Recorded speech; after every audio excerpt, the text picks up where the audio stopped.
Assalamualaikum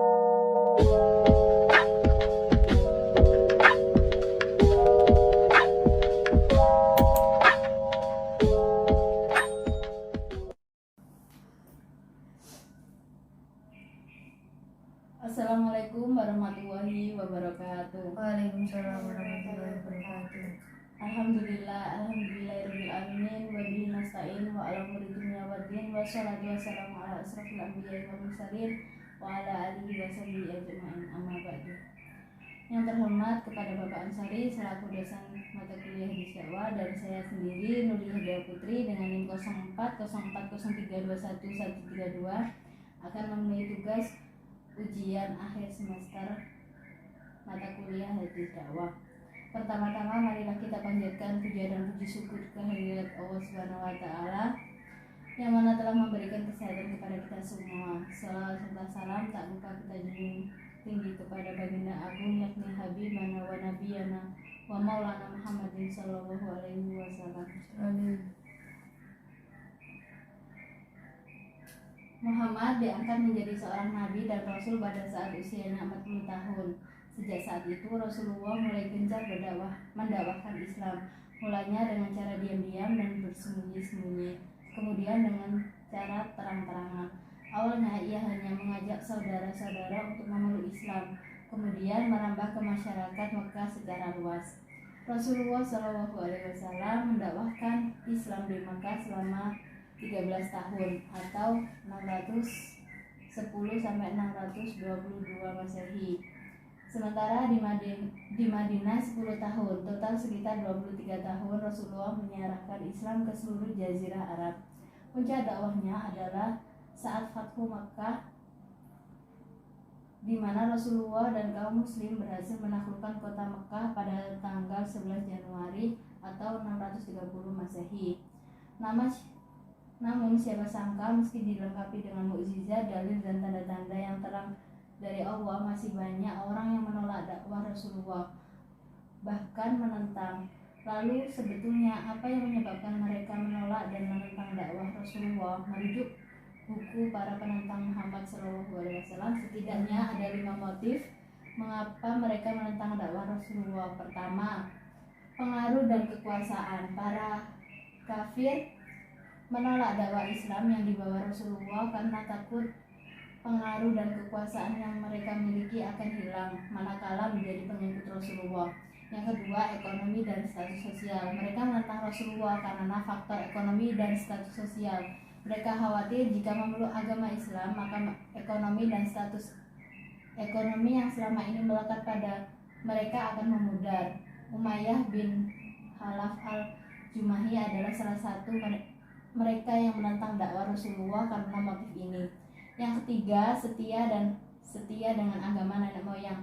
Para kafir tidak sudi dan tidak rela memeluk Islam. Mereka berkeyakinan bahwa agama yang benar dan lebih baik adalah agama nenek moyangnya, yakni menyembah berhala, bukan Islam. Mereka menilai Islam bertentangan dengan agama nenek moyangnya. Di antara yang memiliki motif seperti ini adalah Abu Jahal dan Al-As bin Wa'il. Keempat, iri, dengki, dan angkuh. Ada juga yang iri dan dengki walau Rasulullah SAW yang diangkat menjadi seorang nabi dan rasul. Menurutnya yang pantas dan berhak menerima risalah kenabian adalah dirinya, bukan Muhammad. Kelima, tidak percaya dengan ajaran Islam. Mereka menentang dakwah Rasulullah karena tidak percaya dengan ajaran-ajaran Islam. Misalnya Ubay bin Khalaf dan Al-As bin Wa'il. Mereka tidak percaya dengan adanya hari kebangkitan. Mereka berkeyakinan bahwa kebangkitan setelah kematian adalah sesuatu yang tidak logis dan menganggap hal itu khayalan belaka. Bagi mereka kehidupan hanya ada di dunia ini saja. Begitupun dengan Syaibah bin Rabi'ah, seorang Nasrani. Ia tidak percaya dengan kenabian dan kerasulan Muhammad. Bahkan ia menuduh Muhammad sebagai seorang dukun. Yang menolak dakwah Islam selain penguasa karena 5 motif ini adalah Abu Lahab. Abu Lahab adalah paman keempat Nabi. Nama aslinya adalah Abu Uzza. Dalam kitab Nur al-Dolam disebutkan bahwa ia dijuluki Abu Lahab karena wajahnya yang begitu tampan, namun panggilannya adalah Abu Utaibah. Ia wafat dengan keadaan yang sangat mengenaskan karena terjangkit penyakit lepra. Sedikit cerita tentang penolakan Abu Lahab terhadap dakwah Nabi. Menurut Sayyid Muhammad bin Muhammad dalam Jala'ul Afham, Abu Lahab adalah salah satu orang yang paling keras menentang dakwah Nabi. Bukti penolakan itu salah satunya adalah yang disebutkan dalam hadis riwayat Ahmad. Suatu ketika, seorang yang telah masuk Islam bernama Rabi'ah bin Abbas melihat Nabi sedang berada di pasar. Nabi saat itu sedang menyeru kepada orang-orang yang ada di sana, "Wahai para manusia, katakanlah la ilaha illallah atau tiada Tuhan selain Allah, maka kalian akan beruntung," kata Nabi. Tiba-tiba ada seorang lelaki dari belakang. Nabi berkata, "Ia adalah anak yang suka berdusta." Karena tak merasa kenal, akhirnya Rabi'ah bin Abbas bertanya kepada orang-orang di pasar, "Siapa gerangan yang menyela dan mengatai Nabi seperti itu?" Mereka menjawab, "Pria itu adalah Abu Lahab, paman Nabi." Kisah di atas juga dikutip dari Wahab Zuhaili dalam tafsirnya ketika ia menerangkan surat Al-Majaz atau Al-Lahab. Di titik ini kita bisa mengambil pelajaran bahwa dalam sebuah perjuangan di jalan Allah pasti akan ada rintangan yang menghalang. Akan ada yang tidak suka dengan apa yang kita lakukan. Selama kita yakin bahwa yang kita lakukan suatu yang benar, maka lanjutkan saja. Kita tidak harus menyenangkan semua pihak. Sebagaimana yang dialami Nabi, maka bisa jadi penolakan atas setiap hal baik yang kita lakukan itu datang dari orang-orang di sekeliling kita, bisa orang tua, saudara, paman, dan yang lainnya sehingga dari sini kita harus benar-benar pintar dalam memposisikan diri. Di satu sisi, siapa saja yang menolak harus kita abaikan. Kita harus tetap melangkah ke depan. Namun di sisi lain kita harus tetap menghormati sosok figur orang itu apabila ia masih memiliki hubungan keluarga dengan kita, dan dari sini kita harus memahami bahwa yang kita tolak adalah gagasannya, bukan orangnya. Dari peristiwa Nabi yang ditolak dakwahnya dan dihina di tengah-tengah pasar di atas, kita bisa belajar bahwa dalam berdakwah dan hal baik lainnya, hendaknya seorang memiliki mental yang kuat dan kokoh dan tidak pernah putus asa. Oleh sebab itu, Nabi mengajarkan kita untuk berdakwah dengan kelembutan. Jiwa seseorang muslim yang lemah lembut merupakan refleksi dari kelembutan kolbu. Semakin lembut kolbu seseorang, maka kelembutannya akan semakin tampak. Kolbu yang lembut akan memancarkan jiwa-jiwa yang peka. Sebaliknya, hati yang keras akan melahirkan tindakan yang kasar atau brutal. Karena kolbu merupakan barometer action seseorang, maka tidak heran kalau Nabi menyatakan bahwa surga itu diperuntukkan bagi mereka yang memiliki jiwa-jiwa yang lembut, karena Allah mencintai kelembutan. Beliau bersabda, ahli penghuni surga itu ada 3.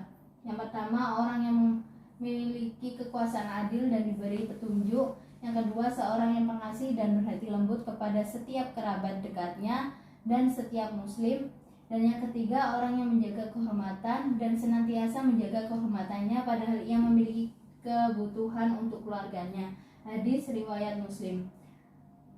Islam begitu mengajarkan pada umatnya untuk berlaku lemah lembut terhadap sesama. Bahkan ahli surga disematkan kepada orang yang mengasih dan berhati lembut kepada sesama. Lemah lembut yang Rasulullah contohkan kepada para pengikutnya ialah bahwa lemah lembut bukan berarti tidak tegas. Rasulullah SAW sama sekali tidak mengajarkan kekerasan, melainkan mengajarkan ketegasan. Apakah dalam dakwah harus memiliki sifat lemah lembut? Di dalam berdakwah, sikap lemah lembut sangatlah dibutuhkan. Dakwah akan tepat sasaran jika dilakukan dengan lemah lembut, tidak dengan paksaan bahkan kekerasan. Rasulullah SAW sebagai suri toladan bagi kita telah mencontohkannya dengan perilaku lemah lembutnya ketika suatu hari Rasulullah berserta para sahabat berada di masjid. Tiba-tiba datang suku Badui mengencingi salah satu bagian masjid. Apa yang terjadi kemudian? Rasulullah sama sekali tidak marah terhadap orang tersebut. Berbeda dengan para sahabat yang langsung marah, bahkan sebagian ada yang ingin menarik dan menghajarnya. Rasulullah SAW melarang para sahabatnya untuk berlaku kasar terhadap orang tersebut, dan Rasulullah pun membiarkannya menuntaskan hajatnya. Setelah selesai, dipanggillah orang Badui tersebut. Rasulullah berkata dengan lemah lembut kepadanya, "Ini adalah masjid, bukan tempat kencing dan buang kotoran. Sesungguhnya tempat ini untuk zikrillah dan untuk membaca Al-Quran." Beliau kemudian menyuruh sahabatnya untuk membersihkan tempat tersebut yang telah dikencingi oleh orang Badui tersebut. Tutur kata yang lemah lembut dari Nabi menyentuh hati si Badui. Sangat berbeda dengan para sahabat yang geram terhadap sikapnya. Ia pun terkagum terhadap kehalusan budi pekerti beliau. Maka dengan kepolosan ia berdoa, "Ya Allah, rahmatilah aku dan Muhammad, dan jangan rahmati seorang pun selain kami berdua." Dalam doanya, ia pun menyindir para sahabat yang geram kepadanya. Hadis riwayat Imam Bukhari dan Muslim.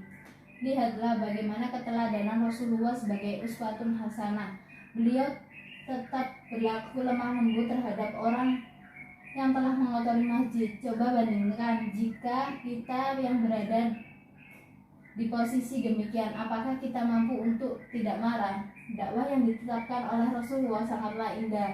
Beliau tidak pernah memaksa orang lain atau non-muslim untuk masuk ke dalam agama Islam. Beliau justru berlaku kasih sayang serta lemah lembut terhadap mereka. Dakwah yang ditetapkan oleh Rasulullah sangatlah efektif, berbeda dengan dakwah masa kini yang justru jauh dari sikap lemah lembut yang dicontohkan oleh Nabi. Semakin berkembangnya zaman, begitu juga dengan dakwah semakin berkembang dan fleksibel.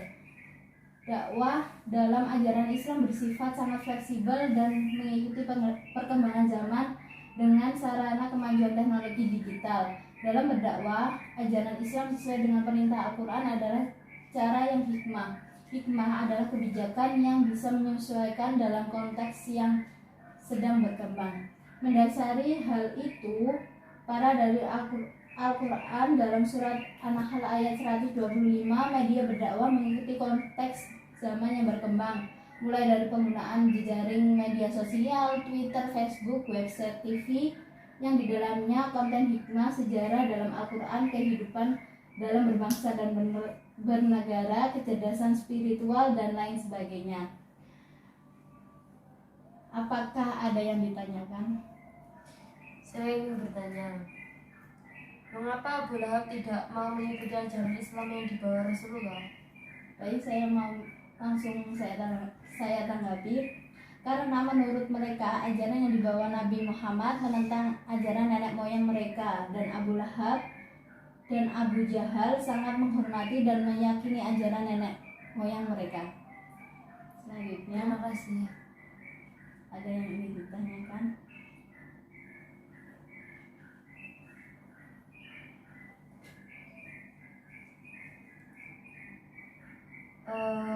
Apa pola dakwah yang tepat untuk diterapkan di zaman sekarang? Baik, saya langsung menjawab. Menurut saya, pola dakwah yang tepat di zaman sekarang adalah dengan penggunaan media sosial, pola pemberitaan seni, atau dalam arti seperti zaman para sunan, dan pendekatan secara langsung dengan remaja zaman sekarang, seperti bertemu atau berdekatan lainnya.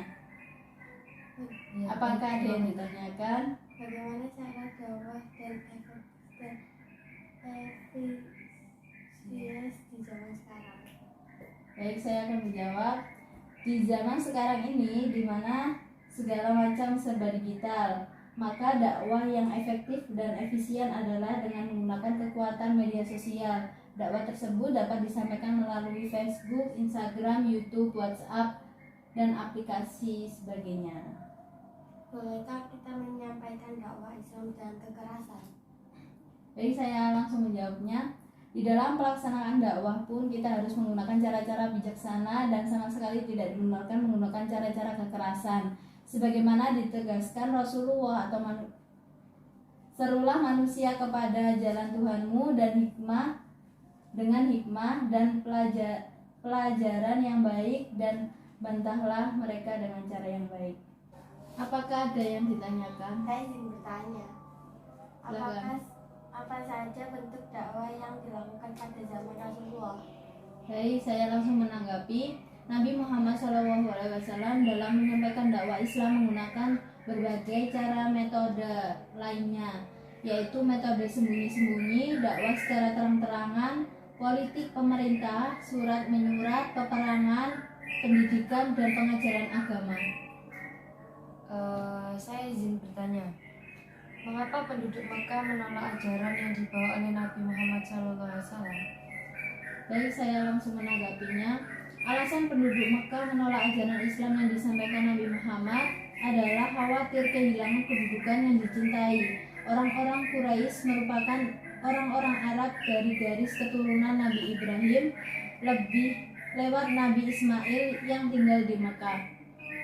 Apakah ada yang ditanyakan lagi? Saya mau bertanya, mengapa penduduk Mekah menolak ajaran yang dibawa oleh Nabi Muhammad SAW? Ya apa sih? Bagaimana? Monggo tak apa-apa. Ayo. Apakah ada yang ditanyakan? Saya mau bertanya, bagaimana strategi